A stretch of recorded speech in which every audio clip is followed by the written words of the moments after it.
오프라인으로 예배 드리시는 분이나 온라인으로 예배 드리시는 분이나 다 하나님의 은혜 속에 거하시기를 축복합니다. 오늘 말씀의 제목은 얼마나 아프실까입니다. 여러분, 설교의 황태자였던 영국 교회를 대표하는 대설교가가 있었습니다. 이게 스펄전이죠. 어느 날 이런 난처한 질문을 받았다고 합니다. 예수님에 대해 한 번도 들어보지 못한 사람은 구원을 받을 수 있는가? 어려운 질문이죠. 그때 이런 질문을 한 분에게 이런 답변을 했다고 합니다. 복음을 알고 있으면서 한 번도 복음을 전해본 적이 없는 사람은 과연 구원받을 수 있는가? 전하지 않은 사람의 책임에 대한 도전을 한 것이죠. 우리가 정말 복음을 안다면 어떻게 하는 것이 옳을까요? 저는 개인적으로 여러 사역을 하면서 목회가 무엇인가 많은 고민을 했던 것 같습니다. 그런데 이 치열한 고민을 할 때 저에게 가장 도전이 되었던 것은 제 인생에 제가 목숨을 잃을 뻔한 그런 위기였습니다. 그 위기를 경험하면서 제가 결심했던 것은 강단에 한 번이라도 설 때 복음을 제대로 전하는 것, 그것으로 제 인생의 모토가 바뀐 것 같습니다. 그전에는 좀 그렇지 않았던 것 같아요. 듣기 편한 설교, 좋은 설교, 환호하는 설교, 그리고 성공적인 목회자, 이것이 제 인생의 큰 로망과 꿈이 아니었나 싶습니다. 그런데 좀 바뀐 것 같아요. 이런 생각이 바뀌니까 좀 믿지 않는 사람을 위해서 목회해야 되겠다라는 생각이 들어서 개척을 했던 것 같습니다. 우리 교회는 초신자, 불신자, 낙심자를 중심으로 한 교회입니다. 온전한 분도 많지만 또 연약한 그런 분들도 많습니다. 그래서 늘 설교가 조심스러워요. 어느 날 어떤 성도와 대화 중에 그분의 아들이 이런 질문을 했다는 것을 들었습니다. 천국은 정말 있나요? 천국은? 그때 그 얘기를 듣던 남편은 아무도 천국 갔다 온 사람이 없다. 성경에만 나와 있는데 그걸 어떻게 사실이라고 얘기할 수가 있느냐, 이런 대답을 했대요. 그 얘기를 듣고 어떻게 대답할지 좀 고민이 돼서 가만히 있다가 이런 얘기를 했다고 합니다. 그래도 예수님 부활하신 게 성경에 적혀 있으니 예수님 부활하신 게 맞다. 그렇게 이제 자신의 자녀에게 대답을 했다는 거예요. 여러분, 우리가 이 한국 사회에 살면서 잃어버리지 말아야 될 것이 있다면 우리나라는 아직도 선교지라는 것입니다. 우리는 기독교 사회에 살고 있는 것이 아니고 아직까지 유교나 토착 종교나 그리고 이단이 가득한 그런 땅에 우리가 살고 있다는 거죠. 특별히 무당 좋아하지 않습니까? 이런 말도 있잖아요. 한국교회 기독교 신자들이 무당을 먹여 살린다, 뭐 이런 말도 있습니다. 세상 사람들 무당을 아주 즐겨 찾습니다. 특별히 TV 프로그램에도 무당 흉내 내면서 많은 위안과 웃음을 주지 않습니까? 그렇지만 무당은 믿으면서 하나님 믿는다고 하면 비이성적으로 보는 것이 요즘 사회인 것 같습니다. 그렇지 않습니까? 더구나 최근에는 반기독교적인 문화가 우리를 압박하고 있어요. 특별히 유튜브 같은 경우에는 얼마나 우리를 자극합니까? 우리로 하여금 핸드폰을 놓을 수 없게 만드는, 그래서 우리로 하여금 정말 이 땅에서 왜 살아야 되는지에 대한 그 감각을 잃어버리게 만들 때가 많다는 것입니다. 최근 우리 교회에서 어떤 학생이 예배를 드리다가 은혜를 받은 것 같아요. 회개했는지 자신이 그렇게 즐겨하던 게임 캐릭터를 포기했습니다. 아주 비싼 게임 캐릭터입니다. 근데 문제는 그 게임 캐릭터를 제 막내 아들에게 선물했다는 거죠. 그래서 제가 그것을 보면서 이 잔을 옮기시옵소서 이렇게 기도했는데 또 무슨 바람이 불었는지 다시 또 가져갔다고. 아직 그 뒤는 못 물어봤습니다. 문제는 우리가 이 사회를 살아갈 때 기독교인으로 산다는 것이 쉽지가 않다는 거죠. 여러분, 이 사회가 우리에게 얘기하는 것은 무엇이냐면 욕망대로 살라는 것입니다. 욕망대로 사는 것이 사명이고 욕망대로 사는 것이 행복을 가져온다는 겁니다. 그러나 여러분 어떻습니까? 정말 욕망대로 살아본 분이 있습니까? 그 뒤에 행복이 있던가요? 도리어 깊은 허무감과 깊은 절망감, 그게 우리 마음속에 들어차는 뒤에 그 씁쓸한 맛, 그게 욕망의 결과 아니었습니까? 나도 모르게 그런데 빠져 사는 거예요. 부동산, 돈, 쾌락. 그렇게 우리 마음을 즐겁고 행복할 것 같았던 그 모든 것들이 지금 뒤돌아보면 우리를 얼마나 옥죄고 있는지 모른다는 것입니다. 문제는 욕망은 우리를 점점 어리석게 만든다는 거죠. 여러분, 미국 보십시오. 이번에도 어떤 기사 보니까 미국 엘라바마주에 있던 어떤 청년들이 모여서 파티를 했다고 하죠. 그 파티의 목적이 뭐냐면 모여서 파티하다가 코로나 바이러스 걸리면 집단 면역이 생길 수 있다, 이런 마음을 가지고 파티를 했다는 거예요. 그렇게 만류를 하는데 그래서 얘기를 들어보니까 정말 바이러스가 들어오면 면역력이 생길 줄 알았다는 거예요. 그러나 그 빈틈이 뭡니까? 쾌락을 향한 그들의 욕망, 그게 추구였다는 거죠. 무엇을 알려줍니까? 쾌락에 눈이 멀 때는 결코 진정한 행복을 찾을 수가 없다는 거예요. 어거스틴이 말한 것처럼 하나님이 채울 수 있는 빈 공간, 우리 마음속에 있는 텅 빈 공간에 예수님이 주재하실 때 우리는 진정한 행복과 진정한 잔치가 시작될 수 있다는 것입니다. 오늘 본문은 우리가 잘 아는 삭개오 얘기입니다. 여러분, 삭개오는 인생의 잔치를 누리고 싶었던 그런 쾌락주의자였던지도 모릅니다. 그러나 삭개오가 느꼈던 것은 갈수록 허무하고 갈수록 소외되고 갈수록 사랑받지 못하는 현실이 개탄스러웠던 것 같아요. 아시다시피 유대 사회에서 세리는 합법적인 강도였습니다. 그 사람은 인생의 잔치를 원했지만 결코 인생의 잔치를 채울 수가 없었어요. 자신의 사회에서 가장 으뜸되는 사람이 되고 싶었지만 결코 올라갈 수가 없었어요. 어떻게 보면 끝까지 내려가는 삶, 그게 자신인지도 몰랐어요. 그런 삶에서 그가 예수님이 여리고에 들어오신다는 소식을 듣고 했던 일이 무엇입니까? 바로 돌무화과 나무에 올라가서 예수님을 기다리는 거였어요. 인생의 잔치에서 별 볼 일 없다는 것을 깨닫고 진정한 인생의 잔치에 들어가기 위해서 예수님을 기다리고 있었던 것입니다. 그것이 3절 4절입니다. 우리 다 같이 3절 4절 한번 보도록 하겠습니다. 시작. 그가 예수께서 어떠한 사람인가 하여 보고자 하되 키가 작고 사람이 많아 할 수 없어 앞으로 달려가서 보기 위하여 돌무화과 나무에 올라가니 이는 예수께서 그리로 지나가시게 되미로라. 문제는 그가 정말 예수님을 만나고 싶었지만 누구도 삭개오에게 자리를 양보해 주는 사람이 없었다는 겁니다. 그래서 밀리다가 올라간 것이 돌무화과 나무예요. 여러분 아시다시피 고대 이스라엘은 성인들 통옷을 입습니다. 모든 사람이 통옷을 입어요. 그래서 나무에 올라가면 하체가 다 비칠 수밖에 없는 그런 아주 창피스러운 일이죠. 고대 근동의 문화는 명예와 수치 문화 아니겠습니까? 지금도 성인들 보고 만약 홍옷 입고 나무 올라가라 그러면 우리 보고 아주 위아래로 쳐다보고 젊은 것들이 이런 얘기할 겁니다. 아주 어린이나 젊은 사람들, 그런 사람들이 높이 올라가죠. 어떻게 세리장이고 부자고 나 있는 사람이고 올라갈 수 있겠습니까? 그런데 그 나무에 올라갔다는 것은 얼마나 그 마음이 가난한지를 증명하게 되는 것입니다. 특별히 돌무화과 나무는 이스라엘에 건기와 우기가 있는데 건기에 맛이 바뀌는 과일이 바로 돌무화과 나무입니다. 자연스럽게 그냥 바뀌는 건 아닙니다. 왜냐하면 목자들 때문이에요. 이스라엘은 건기에는 양을 먹일 수가 없습니다. 왜냐하면 양들이 먹을 그런 식물이 없는 거예요. 그래서 양떼들을 데리고 목자들이 건기에는 평지로 내려옵니다. 그런데 평지에 뭐가 있냐면 추수 끝난 농지에 밀의 밑동이 있는 거예요. 그래서 그 밀의 밑동을 양떼들에게 먹이기 위해서 목자가 내려옵니다. 근데 돈이 없잖아요. 어떻게 식물을 먹입니까? 그래서 교환이 일어납니다. 어떤 교환이 일어나냐면 농토를 가지고 돌무화과 나무를 갖고 있는 농지 소유주들이 목자들에게 돌무화과 나무에 올라가게 만드는 거예요. 땅에 있는 식물은 양떼들에게 주고 돌무화과 나무에 올라가서 돌무화과 나무를 참무화과 나무로 바꾸라는 거예요.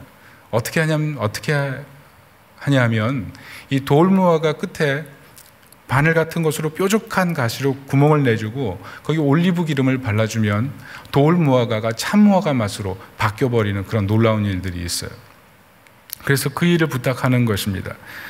그래서 돌무화과 나무는 이런 불편함이 있었지만 가난한 사람들에게는 대용 식사가 되고 또 그 마을에 사는 사람들에게는 그 밑에 가서 그늘을 유지할 수 있는 그런 안식의 쉼터가 되기도 했습니다. 문제는 이런 교환의 자리에서 농지 주인이 누구도 목자들에게 정당한 대가를 치르지 않았다는 거죠. 그래서 돌무화과 나무는 불공정의 대명사입니다. 그런데 오늘 본문의 흥미로운 점은 불공정의 대표인 삭개오가 불공정의 대명사인 이 돌무화과 나무에 올라갔다는 거죠. 사람들이 뭐라고 생각했겠습니까? 삭개오를 보면서 수군거리고 손가락질하지 않았겠습니까? 그런데 더 흥미로운 점은 히브리어로 이 돌무화과 나무의 뜻이 재활이라는 뜻입니다. 재활. 무슨 말이에요? 본문은 돈밖에 모르고 인생의 자기 잔치를 살다가 인생의 나락으로 떨어진 인물 이 삭개오를 재활시키기 위해서 모두 손가락질하는 그 한 사람을 살리기 위해서 예수님께서 여리고로 들어온 사건이라는 것입니다. 여러분, 성경이 말하는 것이 무엇입니까? 예수님은 모든 사람들이 불편해하는 한 사람, 그 한 사람 삭개오에게 관심을 가지시고 그를 재활시키기 위해서 찾아오셨다는 겁니다. 여러분, 우리 인생에 많이 재활돼야 될 부분들이 있습니다. 이 새벽에 많은 마음속에 소원과 바람이 있어서 나온 분들이 있을 것입니다. 특세 때 끝까지 질주하셔서 하나님께서 내 인생에 원하는 그런 재활의 삶을 시작할 수 있기를 예수님의 이름으로 축복합니다. 여러분, 복음이 무엇입니까? 복음은 이렇게 뜻밖의 일어난 회심 사건이에요. 아마 삭개오도 돌무화과 나무에 올라가서 자신을 예수님 부를지는 전혀 상상하지 못했을 겁니다. 그러나 생각하지 않은, 기대하지 않은 잔치가 우리 삭개오에게 일어났던 것입니다. 우리는 여기서 하나님께서 누구를 긍휼히 여기시는지 알 수가 있어요. 우리는 삶의 레벨로 사람을 따집니다. 나와 같은 레벨에 있는 사람은 우리가 포용하고 그 사람처럼 되길 원하는 게 우리 마음의 욕구죠. 그러나 하나님께서 원하시는 것은 그 사람의 외모나 직업이나 성품이나 그 사람이 죄가 얼마나 있는지 없는지가 아니고 그냥 하나님 앞에 가난한 마음을 가지고 은혜를 사모하는 그 사람에게 하나님께서 은혜를 베풀어 주신다는 것입니다. 특별히 이 한국 사회에서 우리를 가장 힘들게 하는 것은 무엇입니까? 바로 돈의 문제입니다. 결혼 왜 하죠? 돈 때문에 합니다. 교육 왜 하죠? 돈 때문에 합니다. 여러분, 왜 성공하려고 하죠? 돈 때문에 합니다. 부모님들이 왜 자녀들에게 공부시키죠? 너무 힘들게 살아서. 좀 자녀들은 편안하게 살고 싶은 것, 그게 부모 욕심 아니에요? 결국은 다 돈과 연결되어 있는 거예요. 그래서 돈 있는 사람은 행복하고 돈 없는 사람은 불행하고, 다 여기 와서 예배드리고 있지만 돌아가면서 주머니에 있는 그 지폐 몇 장으로 우리의 행복과 불행이 바뀌는 것, 그게 우리의 인생의 모습이라는 것입니다. 이것이 우리 모두의 문제이고 고통의 문제이고 누구도 이 문제를 피해 나갈 수가 없다는 거죠. 그러나 왜 문제가 됩니까? 너무 사랑하다가 하나님을 잃어버리기 때문에 그렇죠. 가진 분들도 모든 것을 다 가진 것 같은데 마음속에 하나님을 잃어버린 상태, 그게 현대인의 문제 아니겠습니까? 아이러니한 것은 예수님께서 이런 문제를 찾아오셨고, 그리고 오늘 여리고 있는 사람들은 이렇게 복음이 필요한 사람에게 자리를 누구도 양보하지 않고 돌무화과까지 올라가게 만들었다는 거죠. 여러분, 복음이 무엇이냐 하면 내가 불편해하는 사람들의 친구로 예수님이 오셨다는 겁니다. 내가 불편해하는 사람, 나랑 친한 사람의 친구로 예수님이 오신 것이 아니고, 예수님이 이 땅에 오셨을 때 예수님의 친구는 미친 사람, 그리고 창기, 병든 사람, 연약한 사람, 사회에서 인정받지 못하는 사람, 그런 사람들이 예수님의 친구였다는 거예요. 우리가 그것을 보면서 도전을 받아야 됩니다. 본문의 말씀이 그렇다면, 사실이라면 교회는 어떤 곳이 돼야 됩니까? 교회는 내가 불편한 사람들이 모여야 되는 곳이 바로 교회입니다. 내가 편하고 내가 익숙한 사람들이 모이는 곳이 교회가 아니고 내가 불편한 사람들, 우리는 나와 같은 레벨의 사람들을 찾지만 나와 같은 레벨의 사람이 없어야 되는 곳, 그것이 교회인 거예요. 많은 분들이 내게 편한 교회를 찾습니다. 그렇지만 정말 주님께서 우리를 교회로 부르신 이유는 내가 불편한 사람들 속에서 내가 예수님처럼 섬기라고 우리를 교회로 부르시는 것입니다. 왜냐하면 내가 불편한 사람이 예수님이 사랑하는 사람이기 때문에 그렇습니다. 그러므로 복음이라는 것은 내 안에 오하열을 없애는 것입니다. 제가 개척 초기에 훈련 받을 때 어떤 목사님께서 그런 말씀을 하시더라고요. 자신은 성격이 완벽주의자라는 거예요. 완벽주의자라서 예배를 드릴 때 성도들의 머리와 위치가 오하열이 딱 맞아야 된다는 거예요. 오늘 보니까 우리 성도님들 정말 오하열이 딱 맞으시는 것 같아요. 이렇게 깜짝 놀랐습니다. 어떻게 이렇게 정돈되게 앉아 있는지. 근데 오하열이 맞지 않으면 예배 드리다가 성도들 위치를 1cm씩 움직였다는 거예요. 커튼이 있으면 커튼 끝이 어느 모서리에 정확한 지점에 떨어져야 설교할 수 있었대요. 만약 조금이라도 먼지가 보이면 예배 드리다가 먼지 닦아내고, 그러니까 성도들이 얼마나 피곤했겠습니까? 여러분, 제가 보니까 저도 성격이 뭐 이렇게 좋은 편이 아니고 또 예민한 부분도 있는데, 이렇게 예민하고 좀 까탈스러운 그런 성격이 병도 쉽게 걸리고 몸도 약해지는 것 같아요. 스트레스에 취약한 것 같아요. 문제는 이분이 이렇게 완벽주의적인 성격을 갖고 있다가 암에 걸렸습니다. 근데 암에 걸려서 고통을 경험하면서 드디어 성도들의 입장에 서보게 된 거예요. 예배드리면서 앞에 있는 성도들의 머리통을 보면서 오하열을 맞추면서 예배드리는 그 성도의 고통, 목사님들이 매번 목사님이 나와서 예배 드릴 때마다 먼지를 닦아가면서 커튼에 그 1mm 오차를 맞춰가는 그 목사님에게 맞춰서 그 교회를 다니는 그 성도들의 고통을 드디어 생각하게 된 거예요. 그래서 저희한테 얘기하면서 제발 자기 성격 가지고 목회하지 말라고 그런 얘기를 했습니다. 여러분 어떠십니까? 저는 짧은 경험이지만 목회라는 것은 결코 내가 편한 사람으로 채우는 것이 아니고 예수님이 보내신 사람으로 채우는 것, 그 사람을 예수님의 사랑으로 사랑하는 것, 그게 목회라는 것을 배웠습니다.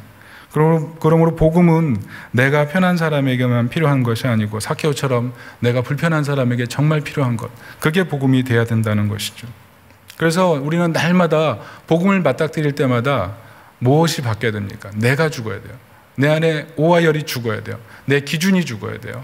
사도 바울이 신앙이 성장하면 성장할수록 바뀐 게 무엇입니까? 처음에는 오호라 나는 공관자로다, 그렇게 얘기했어요. 그리고 지극히 작은 자라고 얘기합니다. 그리고 나중엔 죄인 중에 괴소라고 얘기합니다. 그리고 나중에는 뭐라고 얘기해요? 나는 날마다 죽노라, 이렇게 얘기하잖아요. 그리고 우리가 정말 복음을 만나고 복음을 받아들였다는 건 뭐냐면 나의 변화를 위해서 날마다 하나님 앞에 내가 죽음을 경험하는 거예요. 내가 죽고 예수로 사는 거예요. 내 인생의 모든 가치와 목표를 예수 그리스도의 복음 아래 내려놓고 내 인생을 하나님이 원하시는 방향으로 살기 위해서 삶의 매일매일의 새로운 결단을 하는 것, 그게 복음을 받아들인 사람이 살아가야 될 삶의 방향인 것입니다. 그리고 만약 내가 정말 괜찮은 사람이다, 나는 남들보다 더 뛰어난 사람이다, 어느 정도 레벨이 있는 사람이다, 사람들 보기에 호감이 있는 사람이다, 만약 그렇다고 자신이 된다면 매력에 맞는 더 큰 책임을 주님이 요구하신다는 것을 기억해야 돼요. 예수님께서 분명히 말씀하셨습니다. 많이 맡은 자에게 많이 요구할 것이라. 중요한 사실은 이렇게 자신을 밀어내는 사람들 틈에서 삭개오가 했던 일은 예수님 만나기 위해서 끊임없이 올라가고 결국 재활됐다는 것입니다. 여러분, 우리가 어떻게 변화될 수 있을까요? 성령도 나를 못 바꿔, 이렇게 생각하는 분도 있다잖아요. 우리 한국 성도들은 예배당 문 닫고 나가면서 은혜 쏟잖아요. 제 경우가 그런 것 같습니다. 네. 제 경험이 그래요. 수련회 갔다 와서 싸우던데요. 기도 2시간, 3시간 하고 나서 싸우던데요. 여러분은 안 그런 것 같습니다. 그렇지만 저는 변화가 잘 안 되는 것 같아요. 스스로 왜 변화가 안 될까? 그런 고민을 굉장히 많이 했던 것 같아요. 여러분, 사람이 어떻게 변화됩니까? 은혜로 변화되는 거예요. 그러나 또 하나의 변화의 방식이 있다면 더 사랑하면 변화되더라고요. 더 사랑하면. 낙심하고 포기하고 낙오되는 것 같은 그런 신앙생활, 내 삶이 아무런 변화가 없는 그런 가운데서도, 그런 적막함 속에서도 그럼에도 불구하고 주님 사랑해서 주님 앞에 계속 나가는 그런 과정에 내 인생의 변화가 있다는 것을 많이 경험하게 됩니다. 무슨 말입니까? 은혜는 은혜지만 은혜는 더 사모하는 자의 것이 되는 거예요. 은혜는 더 사모하는 자의 것인 거예요. 은혜는 더 사모하는 사람이 은혜를 받고 점점 변화되어 가는 것입니다. 혹시라도 나는 왜 변화되지 않을까? 나는 왜 복음을 받아들이면서 여전히 이 모양일까? 이렇게 생각되는 분이 있더라도 주님을 향해 올라가는 한 우리 삶에 놀라운 은혜가 있을 것을 믿으시기 바랍니다. 그래서 우리는 예수님 만나기 위해서 올라가는 삶이 돼야 돼요. 내가 불편해하는 사람, 그 사람을 품기 위해서, 내가 밀어내는 사람, 그 사람을 품기 위해서, 새로운 삶을 살기 위해서, 그리고 내가 부정한 사람이라는 그 절망을 끊기 위해서 우리가 늘 올라가야 되는 거예요. 우리 인생을 살면서 항상 우리에게는 편안한 일만 있지 않습니다. Why me? 왜 하나님 나에게 이런 고통을 허락하십니까? 왜 하나님, 다른 사람들은 다 잘 사는 것 같은데 왜 나에게 이런 고통을 하나님이 허락하실 때가 있죠. 그때 우리가 어떻게 됩니까? 그때 올라가는 거예요. 출애굽기 34장에 보면 이스라엘 백성들이 하나님으로부터 내가 너희를 버리리라, 이런 충격적인 얘기를 듣잖아요. 가데스 바나에서 불순종해서 하나님이 원하는 적과 꿀이 흐르는 땅으로 가지 않았을 때 하나님 버리시겠다고 얘기하셨어요. 그때 모세가 했던 일이 무엇입니까? 출애굽기 34장에 보면 하나님 다시 은혜를 베풀어 주옵소서, 다시 하나님의 영광을 보여주시옵소서, 다시 은혜를 내려 주시옵소서, 이런 고백 아니었습니까? 우리 인생에 여러 가지 장막이 있고 어려움이 있을 때마다 이런 고백이 있길 바랍니다. 그때 출애굽기 34장 6절에 하나님 하신 말씀이 무엇입니까? 우리 다 같이 한번 읽어보겠습니다. 시작. 여호와께서 그의 앞으로 지나시며 선포하시되 여호와라 여호와라 자비롭고 은혜롭고 노하기를 더디하고 인자와 진실이 많은 하나님이라. 무슨 말씀이에요? 하나님 뜻을 돌이키셔서 은혜를 베푸시는 그런 하나님이시라는 것입니다. 그래서 우리가 할 일은 우리 어떤 절망적인 상황에 있을지라도, 우리 인생의 잔치가 다 끝난 것 같은 그런 자리에서도 하나님을 바라보며 모세처럼 하나님께 기도하고 은혜를 얻는 하나님 백성이 되시기를 바랍니다. 여러분, 돌무화과 나무 같았던 그런 삭개오 올라가서 변화됐습니다. 여러분, 우리 인생이 은혜가 우리 인생을 변화시키지만 하나님께 은혜를 사모하면서 올라가는 그 사람에게 하나님의 은혜가 있는 것입니다. 가장 절망적인 상황이라 할지라도 은혜를 얻기 위해서 하나님 앞에 끝까지 이 특세에 하나님의 은혜를 얻고자 올라가는 하나님 백성이 되시기를 예수님의 이름으로 축복합니다. 우리가 한 가지 더 알아야 될 것이 있습니다. 그것은 하나님의 영광과 하나님의 능력이 올라감에만 있지 않고 내려감으로도 충만해졌다는 것입니다. 오늘 삭개오는 알다시피 자기 잔치만을 구했던 사람 아닙니까? 옆에 있는 사람이 어떤 고통을 당하건 그거 전혀 상관하지 않았던 사람이에요. 그런 냉정했던 사람이에요. 그렇지만 그 냉정했던 사람이 예수님 만나고 어떻게 변화됐습니까? 오늘 8절 말씀 다 같이 읽습니다. 시작. 삭개오가 서서 주께 여짜오되 주여 보시옵소서 내 소유의 절반을 가난한 자들에게 주겠사오며 만일 누구의 것을 속여 빼앗은 일이 있으면 내 갑절이나 갚겠나이다. 무슨 말입니까? 이웃의 짐을 지는 삶, 타인의 자유를 위해 사는 삶으로 변화되는 거죠. 이게 변화입니다. 존 뉴턴 선장이 노예들 갖다 파는 그런 아주 파렴치한 인생 아니었습니까? 그 시대의 문화였고, 그런데 복을 만나고 예수님 만난 뒤에 그가 바뀐 게 뭡니까? 노예 파는 일 중단하고 이제는 노예 해방을 위해 살지 않습니까? 그렇습니다. 우리가 정말 예수 그리스도를 만나면 이전의 삶과 다르게 되고 내 눈에 이웃이 보이기 시작하는 거예요. 이웃이 보이는 거예요. 은혜가 그런 것입니다. 내가 변화될 수 없는 지점에 새로운 변화가 일어나는 거예요. 복음이 역사하면 그래서 나타나는 일이 바로 교환입니다. 교환. 내게는 마이너스가 되고 이웃에게는 플러스가 되는 일들을 기쁨과 즐거움으로 하게 되는 거예요. 나에겐 부끄러움이 되고 이웃에겐 행복이 되는 일, 나에겐 수치가 되고 이웃에겐 즐거움이 되는 일, 그런 일들을 하는 거예요. 나에겐 불편하지만 상대방에겐 유익이 된다면 그것을 할 수 있는 것, 그게 바로 교환이고 그게 바로 복음입니다. 느헤미야 8장 12절에 보면 이스라엘이 성벽을 재건한 후에 성회를 열고 말씀을 선포했어요. 그때 많은 사람이 울고 회개했습니다. 그때 했던 일들이 뭐냐면 가진 사람들이 가지지 않은 사람들이 보이기 시작한 거예요. 그래서 자기들이 먹으려고 갖고 왔던 도시락들, 음식들을 연약한 자들에게 나누기 시작합니다. 그런데 그 나눔을 성경 히브리어에서 뭐라고 기록되어 있냐면 마나라고 기록합니다. 마나가 뭐냐 하면 제사장들에게 구별하여 드리는 음식이 마나예요. 그런데 이스라엘 기자가 볼 때는 가진 사람들이 가지지 못하는 사람들에게 나눠주는 것이 마나처럼 보였다는 거죠. 가장 거룩한 식물처럼 보였던 것. 아주 값싸고 작은 도시락에 불구하고 절대 재물이 될 수 없었지만 재물처럼 귀하게 보였다는 것. 그게 바로 진정한 거룩이었다는 것입니다. 여러분 그렇지 않습니까? 정말 복음이 받아들여지면 이웃이 하나님의 형상으로 바뀌지 않습니까? 내가 불편한 사람들을 사랑하려고 하는 마음이 생긴다는 거예요. 여러분 가정에서 남편을 불쌍히 여기게 되고 아내를 불쌍히 여기게 되고 자녀를 불쌍히 여기게 되고 불편한 사람들, 불쾌한 사람들, 불쌍한 사람들, 그런 사람들을 돕는 사람이 된다는 겁니다. 골로새서 1장 24절에 보면 나는 이제 너희를 위하여 받는 괴로움을 기뻐하고 그리스도의 남은 고난을 그의 몸된 교회를 위하여 내 육체에 채우노라. 교환이죠. 내 몸에 교회의 고통까지 채우려고 하는 마음, 그게 바울의 마음이었다는 거예요. 여러분 우리는 어떤 마음을 가지고 살아갑니까? 여러분 복음은 등산이 아니에요. 그냥 올라가는 것으로 끝나지 않습니다. 정산에 올라가서 나만큼 이렇게 높이 올라온 사람이 있어, 나만큼 이렇게 은혜 많이 받은 사람이 있어, 그것을 자랑하기 위해서 등산하는 것이 결코 복음이 아닙니다. 복음은 높은 하나님의 영광을 보고 놀라운 하나님의 은혜를 받았다면 내려가는 거예요. 내려가서 이 세상의 고난을 나의 것으로 만들고 세상의 슬픔을 나의 슬픔으로 만들고 내가 받은 기쁨과 내가 받은 감격과 내가 받은 은혜를 흘려보내는 것, 그게 바로 우리가 해야 될 일이라는 겁니다. 그게 바로 십자가 정신인 거예요. 특별히 십자가 정신에서 우리의 마음을 흔드는 게 무엇입니까? 예수님께서 십자가에 달리셨을 때 죽음으로 내려오셨다는 거예요. 죽음으로 내려오셨다는 거예요. 예수님께서는 살아서 내려오지 않으셨습니다.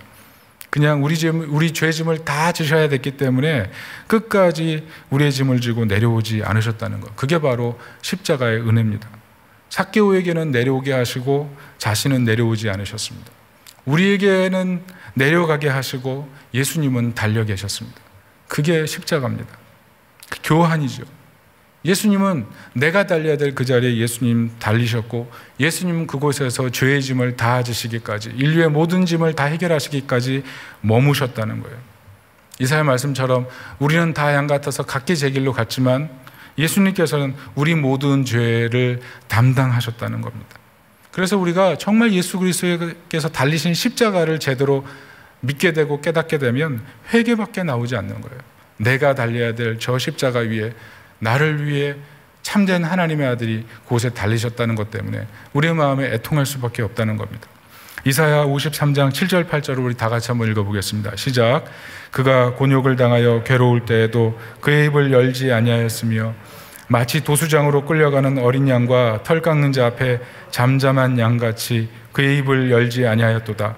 그는 곤욕과 신문을 당하고 끌려갔으나 그 세대 중에 누가 생각하기를 그가 살아있는 자들의 땅에서 끊어짐은 마땅히 형벌받을 내 백성의 허물 때문이라 하였으리요.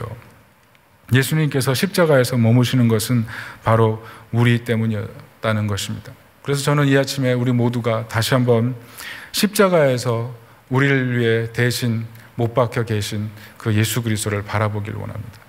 십자가에 못 박히셔서 우리의 죄짐을 지고 우리를 내려다보시는 그 예수님을 바라보길 원합니다.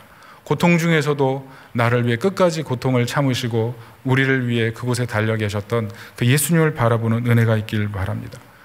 우리도 어떻게 보면 돌무와 같은 그런 사람 아니에요. 오랜 시간이 걸려도 그대로고 변화되지 않는 우리 인생을 위해서 참무화가로 바꾸시기 위해서 예수님께서 십자가에 달려 찔리시고 모든 피를 우리에게 다 쏟으시지 않았습니까? 저는 최근에 박종호 찬양사역자님이 간이식 수술을 하고 간증하는 것을 유튜브로 들은 적이 있습니다. 그때 그분이 그 간증을 하고 찬양을 하나 했어요. 그 찬양이 얼마나 아프실까죠. 얼마나 아프실까. 여러분 그 노래 알지 않습니까? 얼마나 아프실까. 얼마나 아프실까. 여러분 잠깐 우리 한번 찬양해 볼까요? 얼마나 아프실까.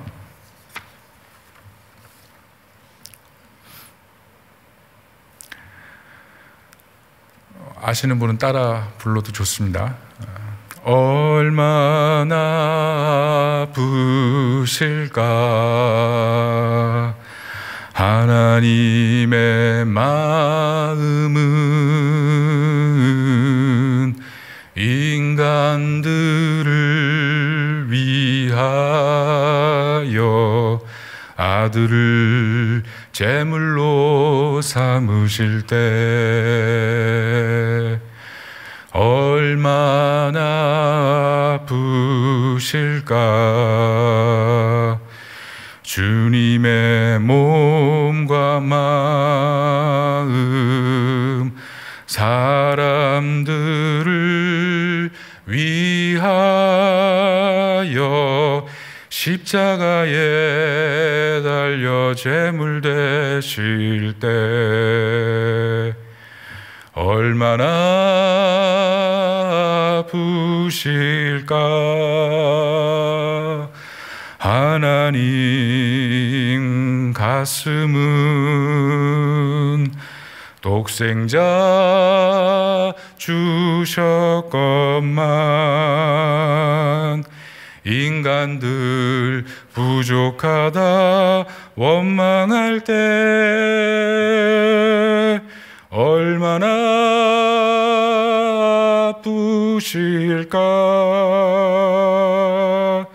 주님의 심령은 자신을 주셨건만 사람들 부인하며 욕할 때 저 혼자 불렀네요. 여러분 복음이 무엇이냐 하면 죽으실 수밖에 없는 하나님이 인간이 되어 가장 인간보다 못하게 죽으신 사건이 바로 복음인 것입니다.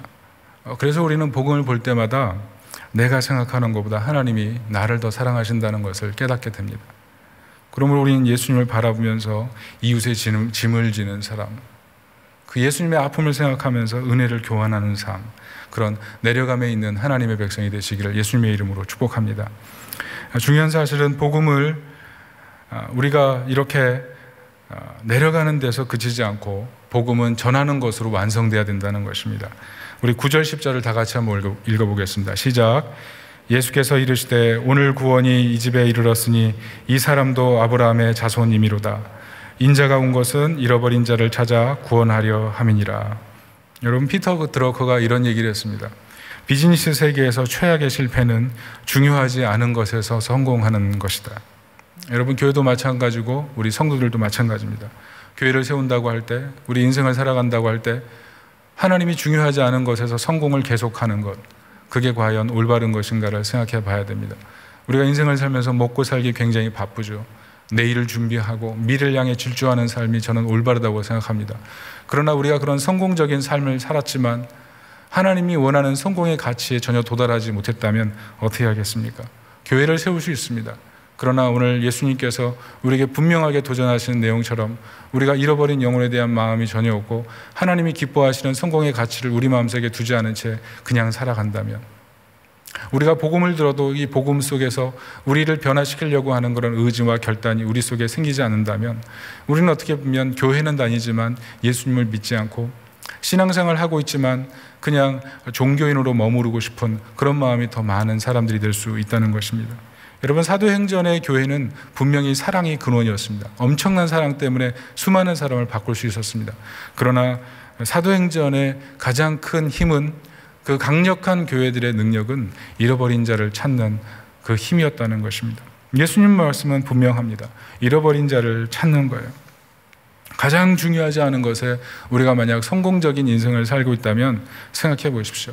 내가 많은 은혜를 받고 많은 일을 했지만 예수님께서 우리를 향해서 내가 너를 도무지 알지 못하노라고 말한다면 어떤 마음을 가지게 되겠습니까? 교회가 커지고 교인이 늘고 재정이 늘고 건물이 생기는 것이 굉장히 놀라운 일입니다. 그렇지만 그것이 나의 신앙과 본질적으로 뭐가 연결되어 있습니까? 나의 신앙과 본질적으로 그것이 무슨 상관입니까? 내가 큰 교회를 다니는 것, 내가 교회에 있는 여러 가지 프로그램을 참여하는 것, 그것이 물론 나에게 많은 유익이 있지만 주님이 원하는 그런 목적을 향한 마음은 없고 나만 살찌기를 원하는 마음이 있고 이웃에 대한 마음이 없다면 정말 그것이 나의 신앙과 무슨 상관이겠습니까? 오늘 예수님께서는 삭개오를 돌무화과 나무 아래서 부르셨습니다. 5절을 다 같이 한번 읽어보겠습니다. 시작. 예수께서 그곳에 이르사 쳐다보시고 이르시되 삭개오야 속히 내려오라. 내가 오늘 내 집에 유하여겠다 하시니. 여러분, 복음은 예수님께서 우리 인생의 집에 주인으로 오신 사건입니다. 잔치 없던 우리 인생에 예수님 우리 주인으로 오셔서 우리 인생을 바꾸셨어요. 그래요. 우리는 정말 예수님 때문에 이제는 너무나 변화된 삶을 살게 된 것입니다. 그런데 예수님께서 우리에게 원하시는 것은 가서 잃은 영혼에게 내게 채워진 그 교환의 은혜를 다른 사람들에게 나누라고 하는 거예요. 내가 불편했던 사람, 내가 불쌍히 여기는 사람, 내가 불쾌했던 사람, 그 모든 사람이 복음에 비치고 그 사람들에게 가서 복음을 전하라는 것입니다. 여러분, 우리가 잊지 말 것이 있습니다. 우리가 가지고 있는 모든 것은 사라질 것입니다. 우리가 알고 있는 모든 것도 사라질 것입니다. 겉의 것은 다 후패해지고 우리 속에 있는 그리스도의 영광만이 언젠간 드러나서 우리가 하나님의 보좌 앞에 서는 날이 있을 것입니다. 우리가 그날이 다가오기까지 우리 인생에 정말 가져야 될 초점이 무엇입니까? 우리가 인생을 살면서 높이 올라가서 내 인생의 계단 끝에 서서 내가 얼만큼 성공했는지 보라고 사람들에게 외칠 수 있습니다. 내가 깊이 내려가서 많은 사람들에게 섬기고 도와주고 베풀 수도 있습니다. 그러나 우리 마음 깊은 곳에 예수님의 십자가를 바라보고 예수님의 십자가에 대한 감각을 가지고 예수님을 살아가면서 끝까지 신앙을 마무리하려고 하는 그 마음의 감각이 없다면 우리가 과연 제대로 신앙생활을 하는 것일까요? 우리는 예수님을 믿으면서 얼마든지 그냥 교회 생활에 머물 수가 있습니다. 그냥 교회 안에서 크리스텐돔, 교회가 하나님 나라로 생각되고 살 수가 있습니다. 그러나 예수님께서 오셨던 이유는 예수님은 하늘 보좌를 버리고 이 땅에 오셨습니다. 이 땅에 예수님께서는 크리스텐돔, 진정한 하나님 나라를 세우기를 원하셨습니다. 교회 안에 크리스텐돔이 있는 것이 아니고 세상 속에 우리가 세워야 될 크리스텐돔이 있는 것입니다. 잃은 영혼을 향해 찾아 나가는 것, 그게 바로 우리 예수님의 뜻이었다는 것입니다. 우리가 불편해하는 사람, 우리가 불쾌하게 여기는 사람, 그 사람에게까지 복음이 필요하다면 우리가 어떻게 해야 되겠습니까? 말씀의 결론을 맺습니다. 반주를 부탁드립니다. 여러분, 하나님께서 은혜를 주시지만 사모하는 사람이 많습니다. 여러분, 저도 특세를 오랫동안 했습니다. 삼일교회에서. 그런데 저는 참 특세를 하면서 굉장히 힘들었던 것 같아요. 아침에 자명 좀 켜고 부지런히 일어나서 출근하는 것이 저의 일이었던 것 같습니다. 특세하면서 정말 제대로 은혜를 받았던 적이 많지 않았던 것 같아요. 그런데 가장 은혜를 받았던 날이 있어요. 그것은 정말 제 삶에 너무 곤고함이 크고 제 삶에 너무 큰 문제가 있을 때였어요. 그때는 교역자라는 딱지가 제겐 필요가 없었어요. 그냥 벌거벗은 몸으로 하나님 앞에 나와서, 하나님, 저는 목사도 아니고 저는 신앙을 오래 생활했던 그런 사람도 아닙니다. 그냥 저는 지금 은혜가 필요합니다. 저는 정말 목말라 죽겠습니다. 제 인생에 의지할 곳이 아무것도 없습니다. 그러는 가난한 마음으로 하나님 앞에 자리를 지켰을 때 하나님이 저에게 은혜를 풍성히 부어주시는 것을 경험했어요. 여러분, 특세 시간이 여러분에게 어떤 의미인지 모르겠습니다. 그러나 여러분 인생의 계급장을 다 떼십시오. 정말 인생의 갈망이 되고 문제가 되고 절망의 그 고통이 되는 그 문제를 가지고 삭개오처럼 높이 올라가십시오. 예수님, 난 예수님의 도움 없이는 나는 살 수 없지 않습니까? 주님, 나를 붙들어 주세요. 그런 마음으로 나가시길 바랍니다. 혹시라도 불편한 사람들 있지 않습니까? 교회 다니면서 피곤하게 하는 사람들, 그리고 가정을 가졌지만 남편 같지 않은 사람들, 아내 같지 않은 사람들, 가족으로 살지만 원수 같은 가족들, 내 삶의 주변의 터울에, 내 삶의 울타리에 들어놓고 싶지 않은 그 사람들, 그냥 밀어내고만 싶었던 사람들, 그 밀어내고 싶었던 그 사람들이 사실은 우리 예수님이 찾으러 오셨던 사람들이에요. 믿지 않는 남편, 믿지 않는 아내, 믿지 않는 자녀들, 내 말 하나도 들어주지 않는 사람들, 직장에 가도 학교에 가도 어느 곳에 가도 내 자리가 없는 그런 현실 속에 내가 그리스도인으로 덩그러니 남아있는 그런 것 같은 현실 속에서 우리 주님께서 우리에게 원하시는 것은 그곳에서 교환을 일으키는, 십자가에 달린 나를 바라보고 내가 너희들에게 쏟아부었던 그 피를 가지고 그들에게 그 피를 선물하라고 예수님 얘기하시는 거예요. 그리고 마지막으로 우리가 해야 될 일은 무엇입니까? 전하는 것입니다. 우리에게 주셨던 이 은혜를 전하는 것입니다. 혹시라도 이 아침에 예배 드리면서 마음속에 하나님 아버지의 마음, 믿지 않는 영혼들을 향해서 아파하고 애통해하는 마음, 여러분, 저는요 일본 선교 18년 동안 했어요. 오랫동안 했습니다. 여러분, 우리 3일교회 얼마나 많은 선교를 합니까? 목포, 통영, 예전에는 두메 선교도 가고, 제가 울릉도 대표로 울릉도도 가고 많은 선교를 했어요. 그런데 그 많은 프로그램과 그 많은 사역을 하면서 제 마음속에 정말 영혼이 사랑돼가지고 믿지 않으면 구원이 없기 때문에 절박한 마음을 가지고 사역 일을 들고 나가서 예수 믿어야 된다고 얘기했던 그런 적이 그렇게 많지 않았던 것 같아요. 제가 사역을 돌아보면서 그게 가장 안타까웠어요.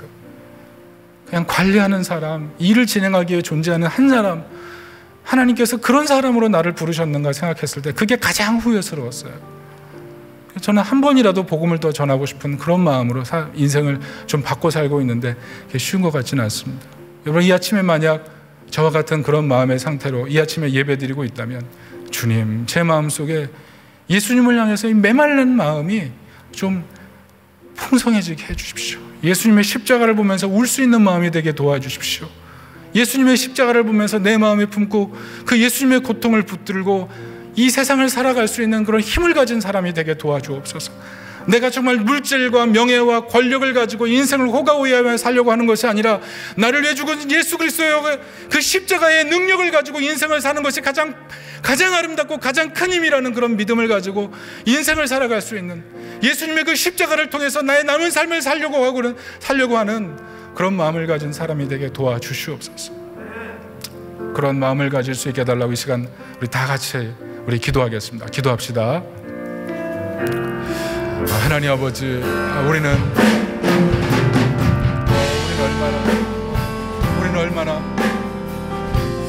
얼마나 하나님을 향해 은혜를 향하여 가난한 마음을 가지고 있습니다.